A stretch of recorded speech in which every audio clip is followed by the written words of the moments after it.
Ikhwatul iman, Assalamualaikum warahmatullahi wabarakatuh. Alhamdulillah wa syukurillah, la haula wa la quwata illa billah. A'udzu billahi minasyaitonir rajim. Bismillahirrahmanirrahim. Ya ayyuhalladzina amanu taqullaha haqqa tuqatih wa la tamutunna illa wa antum muslimun. Wa'tasimu bihablillahi jami'an wa la tafarraqu wadhkuru ni'matallahi 'alaikum id kuntum a'da'an fa'alafa baina qulubikum fa asbahtum bi ni'mati ikhwana ila akhir ayat.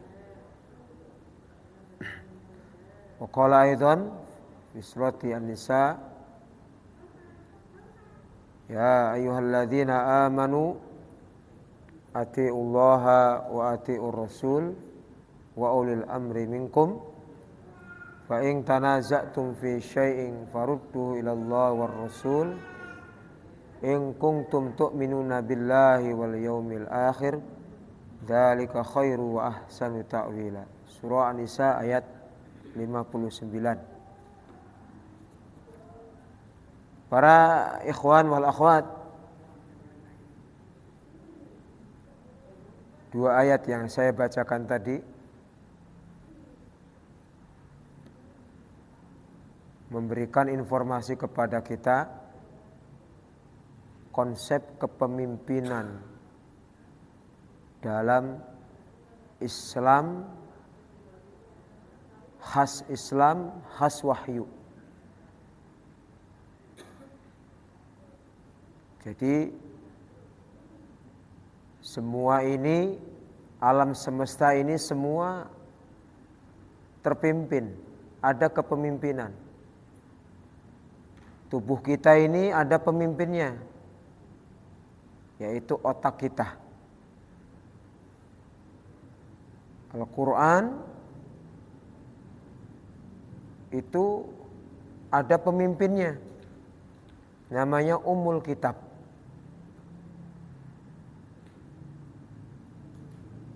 Dan dinamika kehidupan manusia secara umum, baik dalam arti sosiologi, ilmu sosiologi, ilmu kemasyarakatan, ilmu tentang penataan masyarakat secara sosial, kemasyarakatan, nggak lepas dari penataan pembinaan masyarakat dari RT, RW, lurah dan seterusnya sampai suatu negara.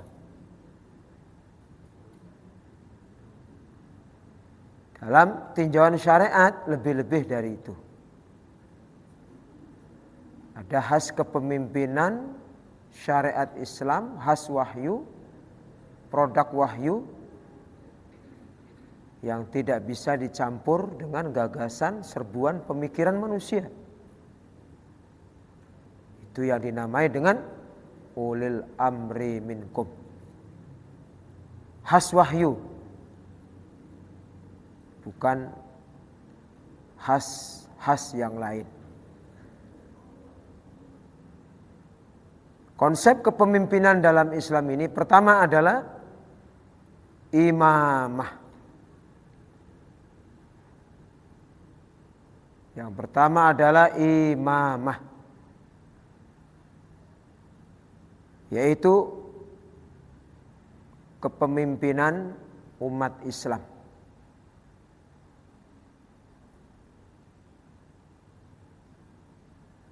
Dalam sholat ada imam dan ada makmum.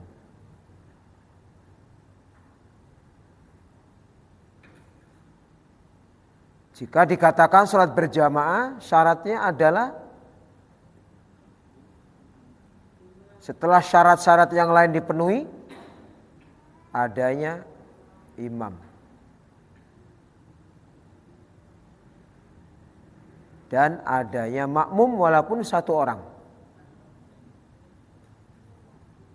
baik imam dan makmum salat berjamaah, mereka adalah hamba Allah, kaum muslimin. Kalau sistem kepemimpinan di luar Islam, siapapun pengikutnya, rakyatnya yang dipimpin maupun yang memimpin, agamanya apapun, tidak ada masalah. Karena itu kepemimpinan khas duniawi yang dibatasi dengan undang-undang, dibatasi oleh aturan suatu negara.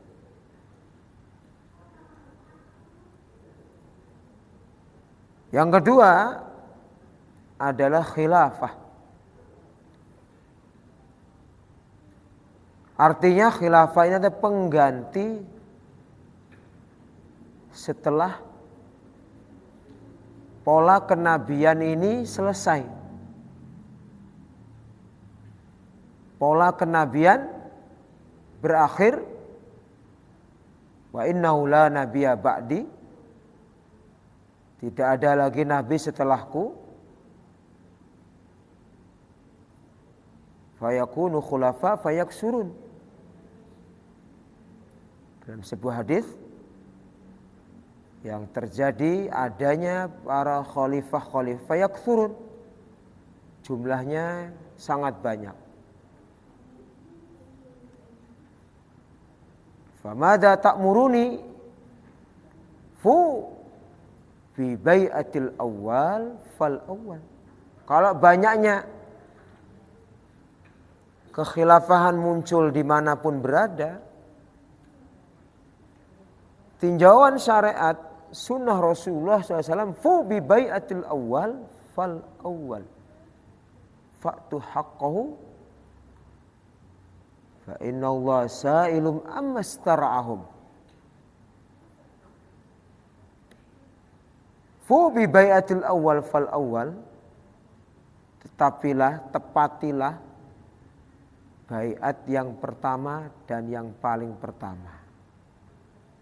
Karena dalam satu masa tidak boleh ada sistem kekhilafahan dua atau keimamahan dua imam.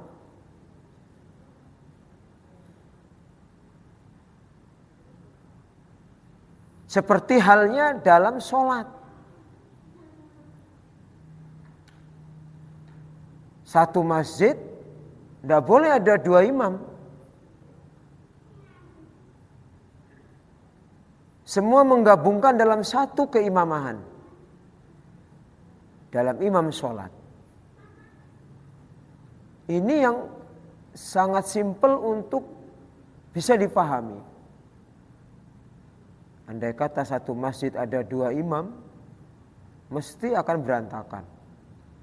Nah ini. Jadi kekhilafan adalah pengganti. Summa takunu khilafata ala minhajin nubuwah.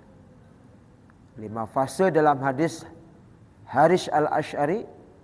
Takunu nubuwatu fikum ma sya'allah an takun. Terjadi pola kenabian atas kehendak Allah, summa yarfa'uha, kemudian Allah ganti.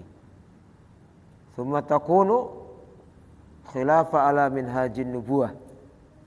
Diganti dengan pola kekhilafan ala minhajin nubuwah. Ditandai dengan dibaiatnya Abu Bakar As-Siddiq di Saqifah Bani Sa'adah. Jenazah Rasul belum dikebumikan sampai 3 hari. Bayangkan jenazah belum dikebumikan sampai 3 hari. Bisa dibayangkan? Kalau itu mayat di depan kita, jenazah belum dikebumikan 3 hari, mesti sudah bau. Ini Rasul sampai sedemikian, jenazah beliau. Kenapa? Apakah di saat itu tidak ada penggali kubur? Bukan itu. Apakah di saat itu syariat memandikan jenazah dan menyolatkan belum turun, sudah kafah, sudah sempurna. Apakah di saat itu sahabat tidak ada yang berani takzim begitu besar kepada Rasul sampai wafatnya pun? Bukan itu. Jenazah beliau sampai 3 hari belum dikebumikan, menunggu sampai adanya pola kepemimpinan, sistem kekhilafahan yang mengikuti jejak kenabian.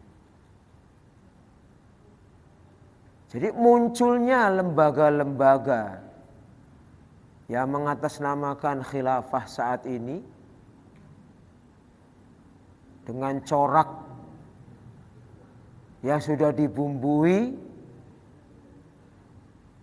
oleh musuh-musuh Allah Subhanahu wa taala dengan kaki tangan sekuler dan liberalnya, sehingga mereka merongrong ke pemerintahan yang sah. Maka aparat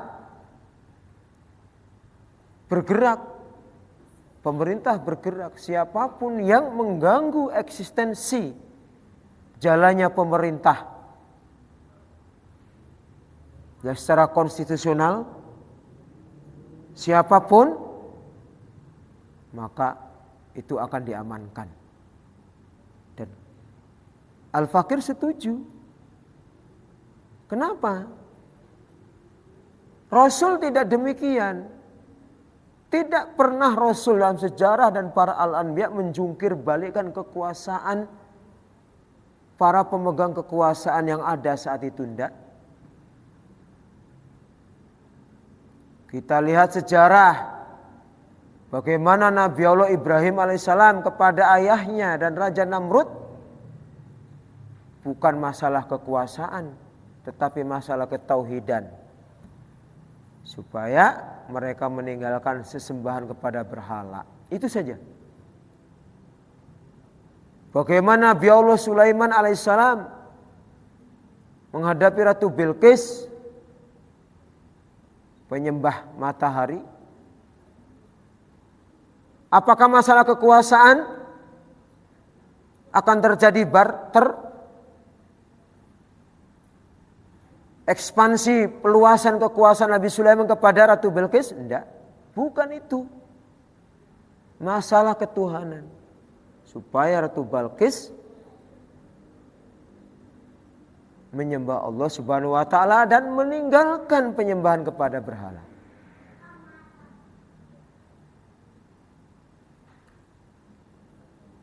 Begitu juga Nabi Musa kepada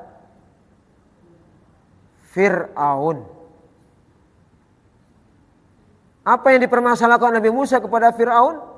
Bukan kekuasaan yang dimiliki oleh Fir'aun, tetapi masalah ketuhanan, supaya Fir'aun taubat kepada Allah, menyembah Allah Subhanahu wa taala. Jadi bukan masalah kekuasaan. Bukan. Begitu juga Nabi Muhammad SAW kepada paman-pamannya Abu Jahal, Abu Lahab dan pembesar-pembesar kafir Quraisy saat itu, sang pemilik kekuasaan di tanah Jazirah Arab. Apa yang Rasul permasalahkan? Supaya pamannya nyembah Allah. Bukan masalah kekuasaan yang dimiliki oleh Abu Jahal, Abu Lahab dan para pembesar-pembesar saat itu. Terbukti beberapa surat Rasulullah SAW yang diabadikan dalam kitab Rahiqul Maktum yang ditulis oleh Syekh Abdurrahman Al-Mubarakfuri. Al-Fakir mencoba membacanya, menghayatinya. Surat-surat Rasul kepada Raja Najasyi bukan masalah kekuasaan, tetapi masalah aslim faslam. Masuk Islam kamu, wahai Raja Najasyi, kamu akan selamat. Sudah. Bahkan salah satu Surat Rasul kepada Raja Bahrain lebih tegas lagi.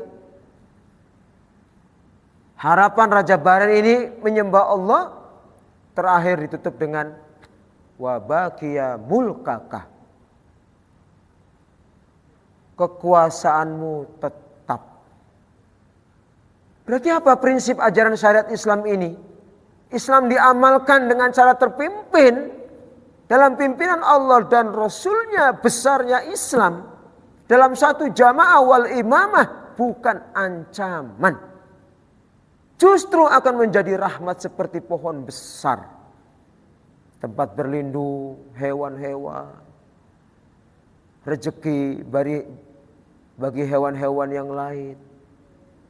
Cacing berdatangan menggapai rezeki, tanahnya jadi gembur, berbuah dengan buah yang lebat, bermanfaat untuk hewan-hewan dan juga manusia. Inilah Islam. Nah ini.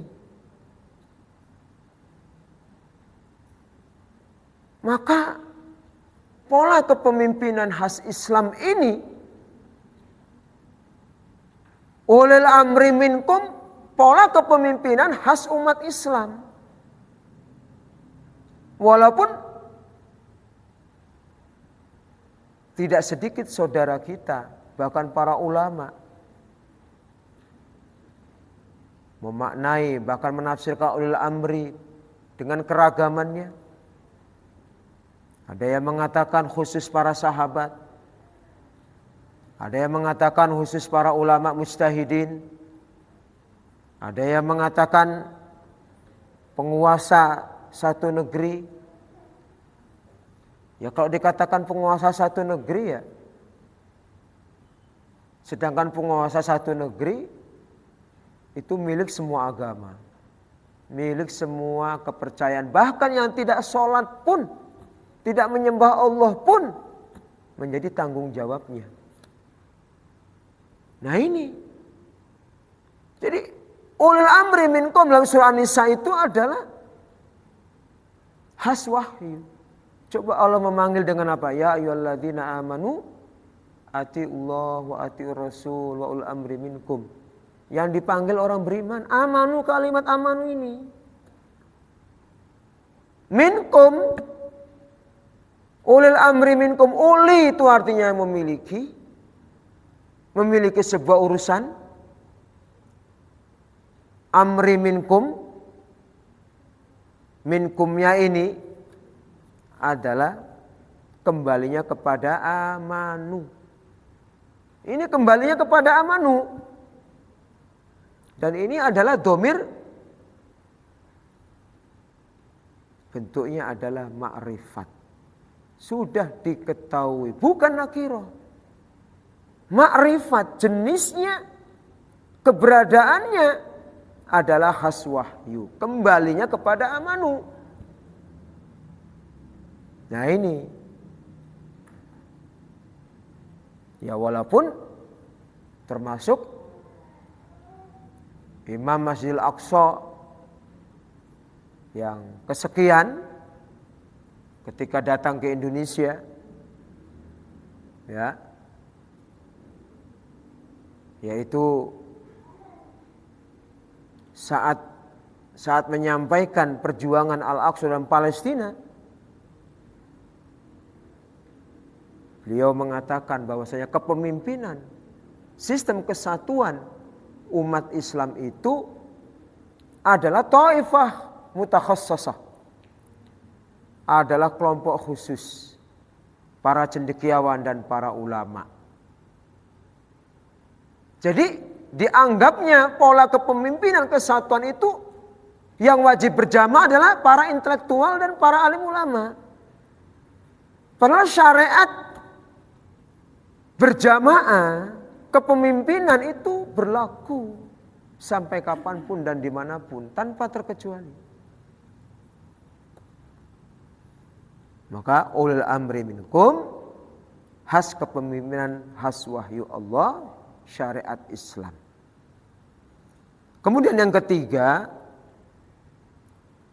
Ulil amri itu artinya penggembala. Bukan penguasa. Apa para hewan? Penggembala. Namanya penggembala itu berada di tengah-tengah penggembalaannya. Berbeda. Sang penguasa, kalau diartikan ulil amri itu penguasa, sangat berbeda, sangat jauh. Namanya penguasa, ya kita semua sangat paham. Arahnya, dinamikanya, dan seterusnya. Arah perputarannya kemana, tujuannya kemana jelas. Tapi ulil amri ini adalah penggembala khas wahyu. Maka yang digembala adalah hamba-hamba Allah Subhanahu wa ta'ala di tengah-tengah umat. Dan penggembala itu akan dipertanggungjawabkan di hadapan Allah. Berbeda kalau ulil amri diartikan penguasa, pertanggungjawabannya di hadapan manusia. Tapi karena ulil amri itu penggembalaan khas wahyu, kepemimpinan khas wahyu, maka pertanggungjawabannya adalah keselamatan dunia dan akhirat. Maka ulil amri adalah penggembala. Umat digembala, umat ditata, umat dibina. Yang dibangun itu umat. Yang dibangun adalah sistem kehidupan berjamaah wal imamah. Tuh. Umat ditata, umat digembala, umat diarahkan.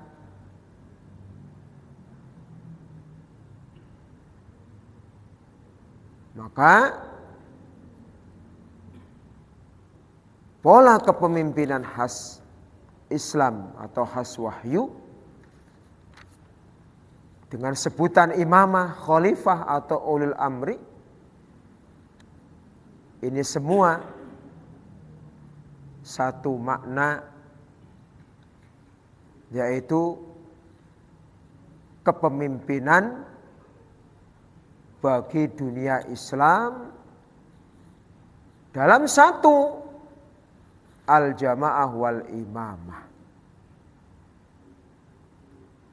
Imamnya satu, pola kehidupan berjamaahnya pun satu, wadahnya pun satu.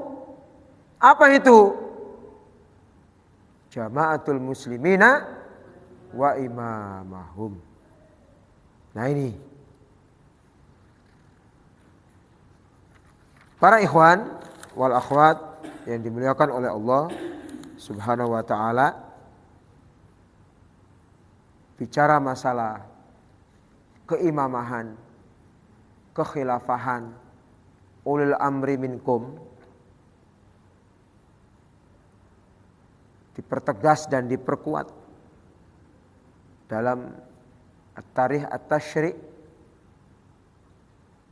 kitab Itmamul Wafa yang ditulis oleh Fadilatul Syekh Al-Khudribik,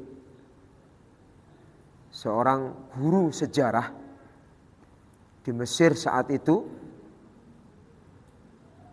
Beliau menjelaskan, la budda linnasi min imamin yakhlifuhu fi hamlil kafati ala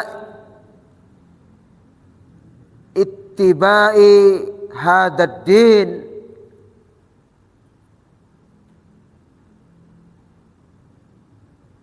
wal wadi amamal haq fa huwa khalifah. Khalifatur Rasul sallallahu fi khirasatid din wa siyasatid dunya. Yang artinya semestinya atau seharusnya bagi manusia dalam arti kaum muslimin memiliki seorang imam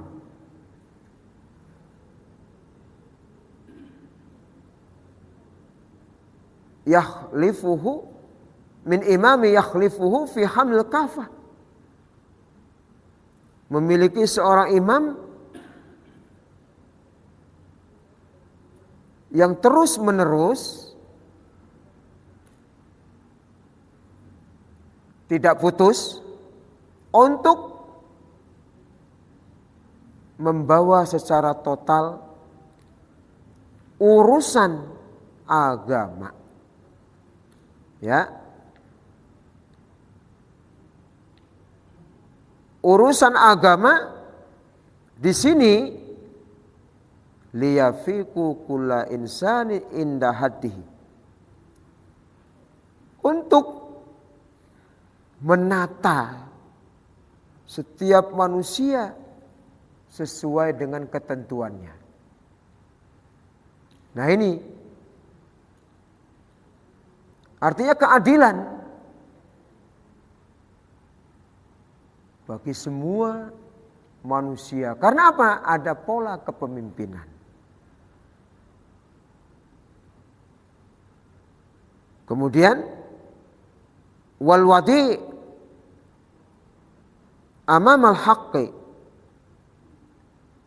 Maksudnya apa? Fal yatasawa al-qawiyyu wad-dha'if wasyarif. Orang yang kuat, orang yang lemah, orang yang punya kedudukan, semuanya sama di hadapan kalimatullahil ulia, al-haq. Ini al-jamaah. Jadi menata. Tidak ada lagi kesukuan, tidak ada lagi isme-isme, tidak ada lagi fanatis madhabiyah dan seterusnya. Kalau mau bersungguh-sungguh mengamalkan syariat kepemimpinan secara berjamaah.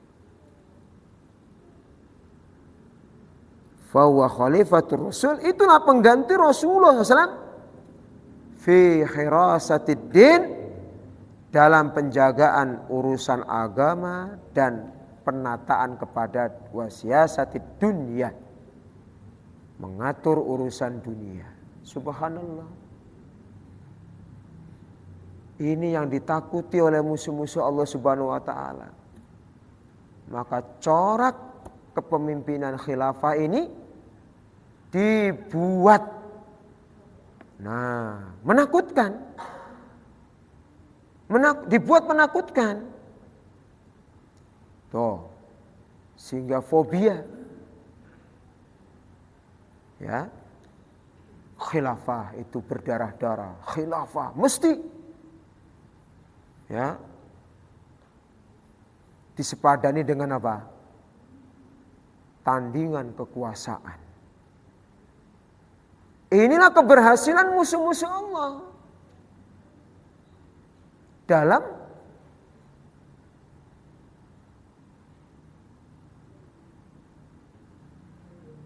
yaitu mempolitisir, memaknai urusan masalah kepemimpinan, karena urusan ini adalah urusan yang besar.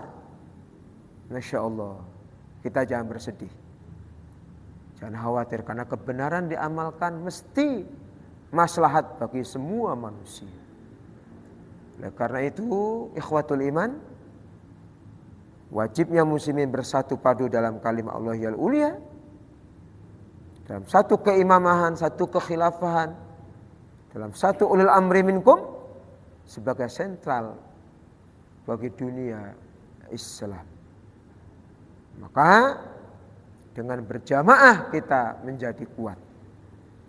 Dengan terpimpin kita menjadi kuat. Insya Allah. Karena syarat salah satu di antara sekian perjuangan untuk pembebasan Al-Aqsa dalam Palestina hendaklah terpimpin. Bagaimana Al-Aqsa ketika di masa Umar, di masa Salahuddin Al-Ayyubi.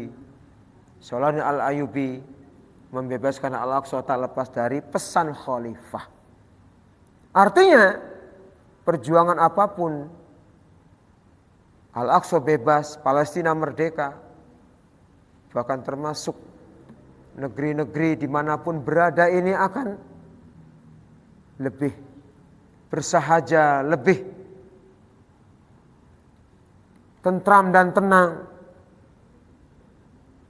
jika muslimin betul-betul iltizam pada jamaatul muslimina wa imamahum, menetapi jamaah muslimin beserta imamnya yang ini sudah diamalkan semenjak tahun 10 Dzulhijjah 1372 Hijriah atau 20 Agustus 1953 dengan dibaiatnya Syekh Fadilatul Syekh Bapak Wali Al-Fatah sebagai imamul muslimin bagi dunia Islam. Berarti umat Islam tidak lagi sepi kosong dari kepemimpinan. Dan upaya-upaya sampai ketemunya kembali diamalkannya hadis Huzaifah bin Yaman tanpa adanya tanpa adanya sebuah proses yang pahit. Semua akan berjalan dengan sunnatullah. Tidak gujuk-gujuk, tidak tiba-tiba. Oleh karena itu kepada kaum muslimin dimanapun berada, tugas kita adalah kembali kepada pimpinan Allah dan Rasulnya berjamaah wal imamah dalam wadah jamaatul muslimina wa imamahum. Mari kita saling menyempurnakan. Karena jamaah muslimin wadah tempat berjuangnya kaum muslimin seluruh dunia yang umat Islam hari ini hampir 2 miliar. Apa artinya 2 miliar? Kalau tidak terpimpin. Apa artinya datang ke masjid tapi sholatnya sendiri-sendiri, tidak ada imam yang imami? Itu tidak dikatakan sholat berjamaah. Seperti itu umat Islam. Kalau tidak ada imam yang memimpin, bukan dikatakan umat jamaah. Seperti sholat berjamaah. Ada imam, ada makmum. Walaupun makmumnya hanya beberapa hamba-hamba Allah Subhanahu wa ta'ala. Demikian mudah-mudahan semua dapat dihayati dan ditafakuri dan menjadikan kita tambah syukur pada Allah setelah kita betul-betul dalam wadah wihdatul ummah secara terpimpin. Mari kita tingkatkan amaliyah kita, semangat berjuang kita, semangat amal soleh kita. Iyyaka na'budu wa iyyaka nasta'in walhamdulillahirabbil alamin.